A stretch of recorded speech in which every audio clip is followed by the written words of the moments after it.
नमस्ते बालमित्रांनो, आज आपण शिकूया गणित विषयातील 7 या अंकाची ओळख। आतापर्यंत आपण 6 अंक ओळखायला शिकलो आणि लिहायला, तर आपण तयार आहात ना? चला आज शिकूया आपण 7 अंक। तत्पूर्वी आपण काय शिकलोय आतापर्यंत त्याची एक उजळणी घेऊया। तर बघा इथं काय दिसतंय तुम्हाला? इंद्रधनुष्य। पाहिलंय ना तुम्ही? इंद्रधनुष्य 7 रंग असतात। किती रंग असतात? 7। त्याला आपण म्हणतो इंद्रधनुष्य। चित्रात बघा तुम्हाला सिंह किती दिसत आहेत सांगा बरं? 1। अगदी बरोबर सांगितलंय तुम्ही। आता चित्रात किती सिंह दिसत आहेत? अगदी बरोबर सांगितलंय 2। हुशार झाले तुम्ही। आता किती दिसत आहेत चित्रात सिंह? अगदी बरोबर सांगितलंय 3। आता किती सिंह झालेत? 4।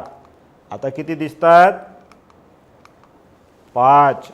आता बघा किती सिंह झाले मोजा? 1 2 3 4 5 6। कशी लिहायचे 6? आपण शिकलो या आधीच्या तासिकेत 6। आता बघा आपल्याला शिकायचे समोरचे अंक किती दिसत आहेत सिंह या ठिकाणी? 1 2 3 4 5 6। याला किती म्हणायचं माहीत आहे का तुम्हाला? प्रश्नचिन्ह आलंय की नाही? तुम्हाला माहीत नसेल तर आपण किती असतात ते पाहूया। पुन्हा आपण मोजूया किती पतंग दिसत आहेत? 1 दिसतंय। किती झालेत आता?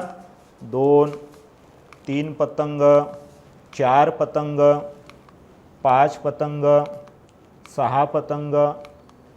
त्याला म्हणू आपण 7। प्रश्नचिन्हाच्या जागी काय येणार आहे आपल्याला?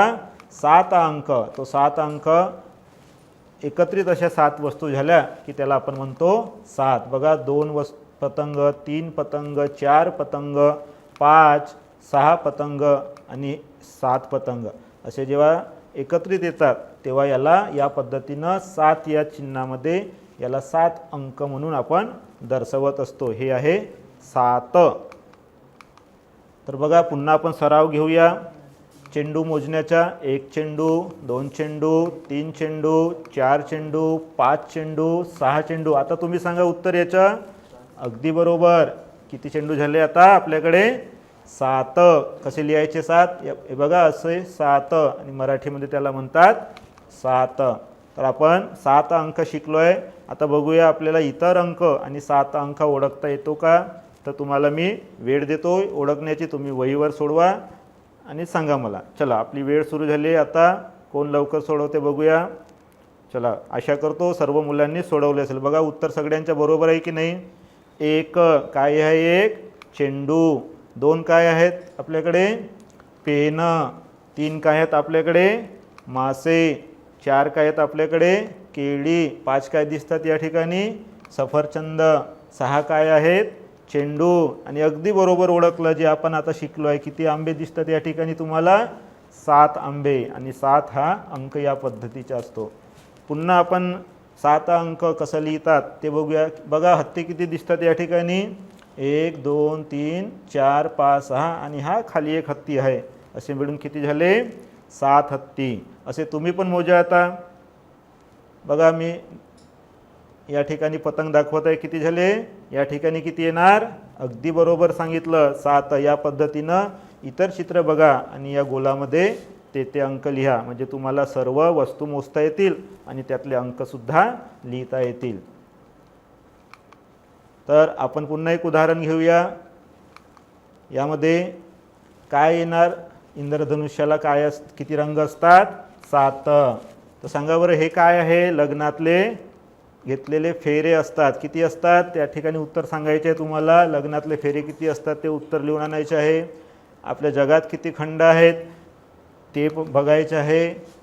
दिवस किती असतात आठवड्याचे ते या ठिकाणी लिहायचे आहे। जगातले आश्चर्य किती आहेत ते या ठिकाणी लिहून आणायचे आहे। ठीक आहे, जमेल ना तुम्हाला? किंवा आपण आपल्या आईवडिलांची सुद्धा मदत घेऊ शकता किंवा वर्गातील हुशार विद्यार्थ्यांची किंवा पुस्तकातली सुद्धा मदत घेऊ शकता आणि हे तुम्ही सोडवू शकता। 7 अंक हा काढायचा आहे। तर आपण आता काय करू? वस्तूंच्या माध्यमातून 7 हे अंक कसे असतात ते बघूया किती आहेत तर सांगा? 1 किती झाले आता? 2 3 4 5 6 आणि हे याला मिळून आपण किती फुलं त्या गोळा केले या ठिकाणी? एकूण दिसतं तुम्हाला? सांगा जोरात। अगदी बरोबर। किती झालेत हे? 7. तशा पद्धतीनं तुम्ही वर्गातील वस्तू घ्यायच्या, मोजायच्या आणि त्या ठिकाणी लिहायच्या, म्हणजे तुम्हाला अंकाची ओळख छान पद्धतीने होणार. तर समजलं मुलांनो पाठ? चला ठीक आहे, तुम्ही घरी याचा सराव करा. तोपर्यंत धन्यवाद.